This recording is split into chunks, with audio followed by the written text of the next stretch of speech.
আসসালামু আলাইকুম এভরিওয়ান। রেখে যাও ভালোবাসা গল্পের ১৯ নম্বর পার্ট। তো আর বেশি কথা না বলে চলুন গল্প শুরু করে দেই। ওদের কথায় আয়েশা ভাবুক হয়ে ভাবছে, আজ পর্যন্ত যত বিপদ হয়েছে সবার আগে আশিক ছুটে যায়। আয়েশা বলল, কিন্তু উনি তো আমাকে বকা দেন সব সময়। নকুল বলল, ভালোবাসলে বলেই অধিকার দেখায়। সেই দিন কলেজে তুই পায়ে ব্যথা পেয়েছিলি, মনে আছে? সেই দিন তো আমরা ভেবেছিলাম তোকে কোনো পানিশমেন্ট দিবে, কিন্তু কি হলো, উল্টো তোকে কিছু না বলে ওষুধ লাগিয়ে নিয়ে আসলো। এরপরও তুই বুঝলি না? আয়শা ওদের কথায় চিন্তিত হয়ে গেল। আয়শা বলল, কিন্তু আমি তো বুঝতে পারছি না। চুমকি বলল, কালকেই বুঝতে পারবি। সবাই বলল, কিভাবে? চুমকি বলল, কালকে অন্ত আপুর গায়ে হলুদ, আমরা সবাই শাড়ি পরবো। ভাইয়ার রিয়াকশন দেখলে বুঝতে পারবি। সবাই মত দিল। আয়শা মনের মতো ধুকপুক করছে, কালকে কি ঘটে তাই দেখার জন্য। সারা রাত ধরে আয়শা শুধু ভেবেই চলেছে কাল কি হবে। ভাবতেই ভাবতেই ঘুমিয়ে গেল। সকাল সকাল সবাই উঠে কাজে লেগে গেল। আজকে অন্তর গায়ে হলুদ। এই অনুষ্ঠানটি বিয়ের এক গুরুত্বপূর্ণ অংশ মনে করে থাকে সকল মানুষ। বরের গায়ে ছোঁয়ানো হলুদ দিয়ে বউকে গায়ে হলুদ দেওয়া হয়। বেলা 10টা বাজে। তখনই রিয়ানের বাড়ি থেকে তার চাচাতো মামাতো ভাই বোনেরা এসেছে হলুদ নিয়ে। তার মধ্যে আছে রিয়ানের চাচাতো ভাই মুবারক। সবাই মিলে বাড়ির ভিতরে আসলো। বাড়ির মহিলাদের তাদের আদরে আপ্যায়ন করলো, নাস্তা করতে দিল। এদিকে সবাই গায়ে হলুদের জন্য প্রস্তুতি হচ্ছে। এখন হলুদ মাখিয়ে গোসল করানো হবে। আয়েশার মন খারাপ হয়ে গেল। সেই দিন তো আশিকের জন্য আয়েশা শপিং করা হয়নি। এখন সে কি পরবে, কেঁদে দিবে এমন অবস্থা।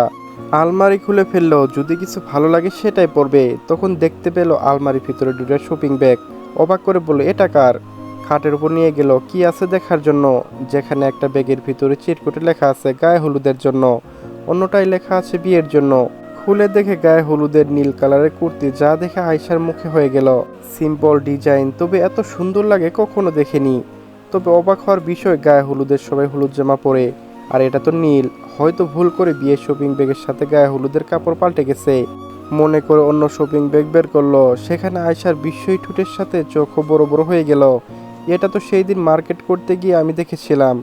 আমার অনেক পছন্দ হয়েছিল, কাউকে বলার আগে তো উনি আমাকে টেনে বাইরে নিয়ে আসলো। তাহলে এটা কে কিনলো? ভাবনার মাঝে তার বান্ধবীর বাইরে থেকে আসলো।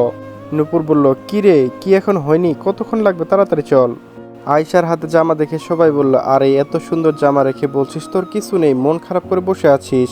আয়শা বলল, ছিল না, আলমারি খুলে দেখি এসব, আমি জানি না কে রেখেছে। চুমকি বলল, যাই রাখুক, তোর আলমারি মানে তোর, তাড়াতাড়ি পরে নিচে যাব। আয়শা নীল ড্রেসটা পরে নিল, চোখে কাজল দিল, লিপস্টিক দেয়নি। সেই দিন আশিকের বারণ করার পর থেকে আর সাহস হয়নি। অল্প সেজে চলে গেল। ঘর থেকে বের হতে দেখে শুভ্র আর সিয়াম দাঁড়িয়ে আছে ওহিলির সাথে, হয়তো ছাদে যাবে। চুমকি বলল, এই তোরা দুইটা কোথায় থাকিস, দেখাই যায় না? শুভ বলল, আর বলিস না, কবে থেকে কারো বিয়ে খাইনি, শুধু খাইতেছি আর ঘুরতেছি।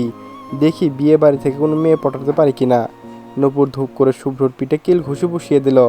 তোরা যে আয়নায় দেখেছিস, আগে বলতি সাজিয়ে দিতাম, তোদেরকেও পছন্দ করবে এটা তোদের মনে হয়?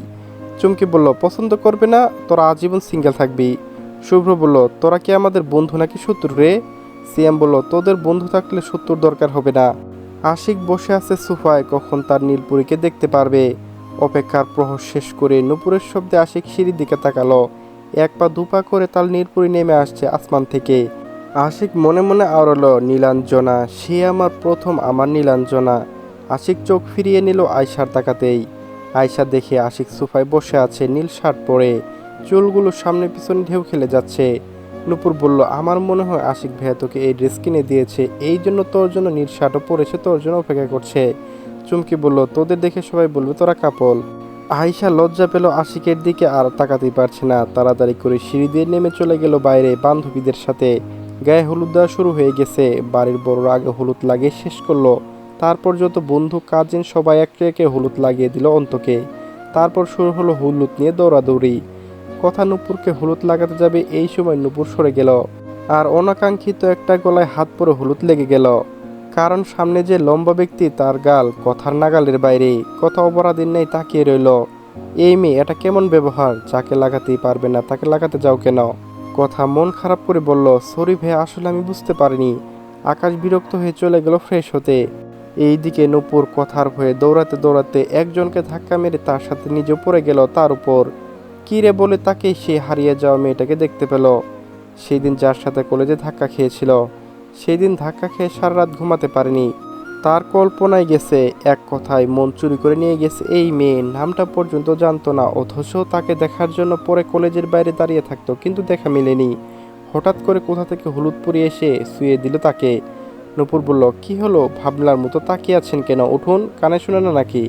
আদর বলল, হ্যাঁ। নূপুর বলল, আসলে দৌড়াতে গিয়ে পড়ে গিয়েছি, কিছু মনে করবেন না। আদর বলল, না না, কিছু মনে করিনি। বিড়বিড় করে বলল, তুমি চাইলে সারা জীবন এভাবে থাকতে পারো। নূপুর বলল, কিছু বললেন? আদর বলল, না কিছু না। নূপুর আদরকে টেনে তুলল। এদিকে কথা আর নূপুরের কাণ্ড দেখে হাসতে হাসতে এক বসে থাকা ব্যক্তির কাছে চলে এসেছে চুমকি, যেখানেও হাসতে হাসতে বসে থাকা ব্যক্তির পিঠে থাপড়াতে থাপড়াতে হলুদের বিশাল পাত্রে ফেলে দিয়েছে। কোন শয়তান রে বলে উঠে দাঁড়ালো।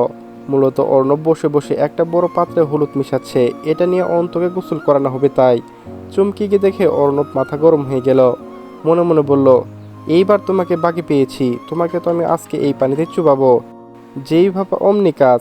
অর্ণবের এই অবস্থা দেখে চুমকি হাসি থামাতেই পারছে না। এদিকে দাদু, আপনার শরীর একটু জোর নাই দেখছি, আমার মতো সামান্য একটা পিঁপড়া ঠেলা খেয়ে পড়ে গেলেন। অর্ণব চুমকির হাত ধরে টান দিয়ে হলুদ মেশানো পানিতে ফেলে দিল আর নিজে উঠে গেল। এখন দাঁড়িয়ে দাঁড়িয়ে অর্ণব হাসছে। এখন কেমন লাগে? অনেক জ্বালিয়েছো তো আমাকে। চুমকি ভাবতেই পারেনি তার সাথে এমন ঘটবে। পানি থেকে উঠে তেড়ে গেল অর্ণবের দিকে। তখনই অনুভব করলো হলুদ জামা ভিজে যাওয়ায় শরীরের প্রায় অর্ধেক অংশ বোঝা যাচ্ছে। সাথে সাথে দুই হাত বুকের উপর দিয়ে জড়সড় হয়ে দাঁড়ালো। এটা তার সম্মানের বিষয়। হঠাৎ করে তেড়ে আসা চুমকি থেমে যাওয়া অর্ণবের কিছু বুঝতে পারল না। চুমকির অবস্থা বুঝতে না পেরে একবার পা থেকে মাথা পর্যন্ত পরোক্ষ করে নিতে বুঝতে পারলো বিষয়টা। অর্ণব সাথে সাথে নিজের কালো শার্টটা খুলে চুমকির কাছে এসে গায়ে জড়িয়ে দিল। চুমকি নিচের দিকে তাকিয়ে আছে, চোখ দিয়ে পানি পড়ছে। অর্ণবের খারাপ লাগলো। যাও, ফ্রেশ হয়ে নাও। সাথে চুমকি দৌড় দিল। অন্যদিকে আয়শা ছোট একটা জগে করে হলুদ পানি নিয়ে শুভ্রর পিছনে তাড়া করছে। দৌড়াতে দৌড়াতে সামনে একজনকে দেখে শুভ্র সরে গেল আর পানি ভর্তি জগ গিয়ে ধরা দিল এক ছেলের মাথায়। আয়শা পানি দিতে গিয়ে পানির সাথে সাথে মুখ চলে গেছে। মাথায় জগ নিয়ে দাঁড়িয়ে আছে রিয়ানের চাচাতো ভাই মুবারক। আয়শাকে দেখে মুবারক বলল, আপনি বইয়ের কি হন? ভয়ে ভয়ে বলল, বোন। কেন? তাহলে বিয়ান সাহেব, মজা করতেই পারেন, সমস্যা নেই। তবে আমিও কম না, দাঁড়ান বিয়ান সাহেব, আমি কিছু পানি দিই, আপনি একা দিবেন কেন? আয়শার সাথে সাথে দৌড় দিল। পিছনে পিছনে মুবারকও দৌড়াতে লাগলো। আরে বিয়ান সাহেব, আপনি কি দৌড় প্রতিযোগিতায় নাকি? এত জোরে দৌড়ান কিভাবে? আয়শা থামছে না। কি মনে হয় একে একে সবাই ধাক্কা খেলো আর আয়শা কিভাবে বাদ যাবে এই বিশেষ দিনে? উষ্টাবতী নাম যেহেতু উষ্টা, তার প্রাপ্য অধিকার। পায়ের সাথে কিছু একটা লেগে সোজা গিয়ে পড়লো আশিকের কোলের উপর। আশিক বাইরে দাঁড়িয়েছিল যাতে তার নীলাঞ্জনার উপর নজর রাখতে পারে। হঠাৎ একটা কল আশায় একটু দূরে এসেছে, বসে ফোনে কথা বলছে। আশিক কুলের দিকে তাকিয়ে দেখে তার নীলাঞ্জনা চোখ বন্ধ করে আছে। মনে মনে বলল, এই জন্যই বলে, যদি থাকে নসিবে আপনা আপনা আসিবে। কিন্তু হঠাৎ করে আয়েশার এমন আগমন স্বাভাবিক লাগলো না। আয়েশা তো পড়ে গিয়ে আশিকের শার্ট দুই হাতে খামচে ধরেছে। আশিক বলল, কি হয়েছে তোর? কেউ কিছু বলেছে? দৌড়াচ্ছিস কেন? তখনই মুবারক আসলো। এ কি বিয়ান সাহেব, আপনি এত ভীতু? উঠে আসুন। আয়শা পড়ে গেছে দেখে তাড়াতাড়ি আসলো। মুবারক আশিকের কাছ থেকে আয়শাকে তুলতে এসে কিন্তু মুবারক জানে না যে তার জিনিস তার কাছেই পড়েছে। মুবারক কথা শুনতে পেয়ে আয়শা আশিকের বুকের ভিতর আরও ঢুকে পড়ল। আয়শা মনে করেছে মুবারক সত্যি সত্যি তাকে পানি দিবে। মুবারককে দেখে আয়শা ভয় পাওয়ার আশিকের বুকের ভিতর ধুক করে উঠল। তার নীলাঞ্জনার কি হলো, সে ভয় পাচ্ছে কেন? মুবারক বলল, আরে বিয়ান সাহেব উঠুন, আমি সাহায্য করছি বলে আয়শার হাত ধরতে যাবে, তখনই আশিক মুবারকের হাত ধরে ফেলে। How dare you touch my heart? তোর কলিজা কত বড় যে তুই ওকে ছোঁয়ার ক্ষমতা দেখাস? সাহস আছে বলতে হবে। মুবারক বলল, আরে আপনি ভুল করছেন, উনি তো আপনার উপর পড়ে গেল, তাই আমি তুলতে যাচ্ছি। আশিক বলল, অন্যর বিষয়ে নাক গলাতে আসবেন না, পরে দেখা যাবে খাবারে গন্ধে পাওয়ার জন্য আর নাকটাই পেলেন না। আশিক ঠান্ডা মস্তিষ্কে একটা ওয়ার্নিং দিয়ে দিল। আয়শাকে কুলে করে নিয়ে গেল আর মুবারক দাঁড়িয়ে দাঁড়িয়ে ভাবছে কি হলো, কিছুই তো বুঝতে পারলো না। আশিক নিজের ঘরে নিয়ে গেল তার নীলাঞ্জনাকে, নামিয়ে দিয়ে জিজ্ঞেস করলো, কি হয়েছে, ওই ছেলে কিছু বলেছে? আয়শা এতক্ষণ ঘরের মধ্যে ছিল, সে নিজের কানকে বিশ্বাস করতে পারছে না। তখন আশিক আয়শাকে হৃদয় বলে সম্বোধন করেছে। আয়শা নিশ্চিত হয়েছে যে আশিক ওকে ভালোবাসে।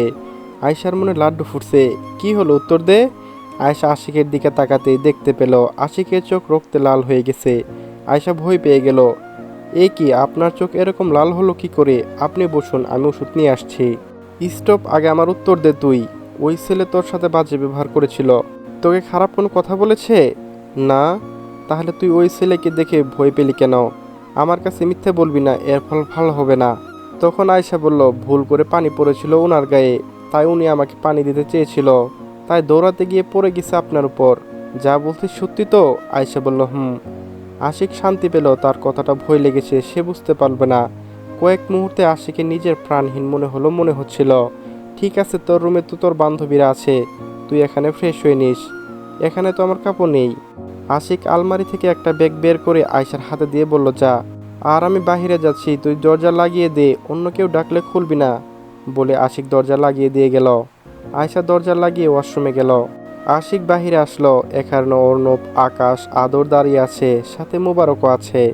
পাশে ছোট একটা পুকুর আছে, ওখানে ওরা দাঁড়িয়ে গল্প করছিল। আশিক কাছে এসে ইচ্ছে করে মুবারকের উপর পড়ে গেল, সাথে সাথে মুবারক পুকুরে পড়ে গেল। সবাই কিছুক্ষণ চেয়ে থেকে একসাথে হেসে উঠল। মুবারক উঠে আসলো। আশিক বলল, সরি সরি, আসলে আমি দেখতে পারিনি। মুবারক বলল, ঠিক আছে ভাইয়া, সমস্যা নেই। আশিক বলল, অর্ণব তুই ওকে নিয়ে যা, তোর শার্ট প্যান্ট দিস পরার জন্য। অর্ণব বলল, ঠিক আছে ভাইয়া, বলে মুবারককে নিয়ে গেল। রিয়ানের বাড়ি থেকে আসা সবাইকে খেতে খেয়ে তারপর পাঠিয়ে দিল। আয়শা নিজের ঘরে গিয়ে তার বান্ধবীদের সাথে সব বলল। নূপুর বলল, আমি কি বলেছিলাম, বিশ্বাস হলো তোর?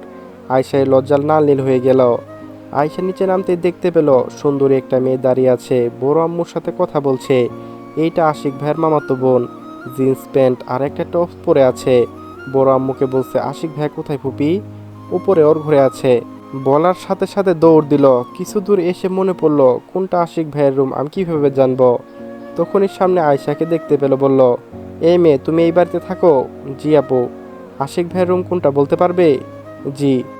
আমাকে নিয়ে চলো বলেই আয়শার হাত ধরে টেনে নিয়ে গেল। আয়শার উত্তর অপেক্ষা না করে যেতে যেতে বলল, তুমি জানো আমি কে? আশিক ভাইয়ের মামাতো বোন না আপনি?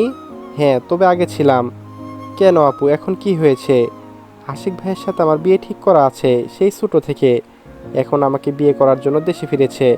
চলবে গাইস, পরবর্তী পার্ট ওই চ্যানেল আপলোড দেওয়া আছে, সবাই দেখে নিন। ধন্যবাদ সবাইকে।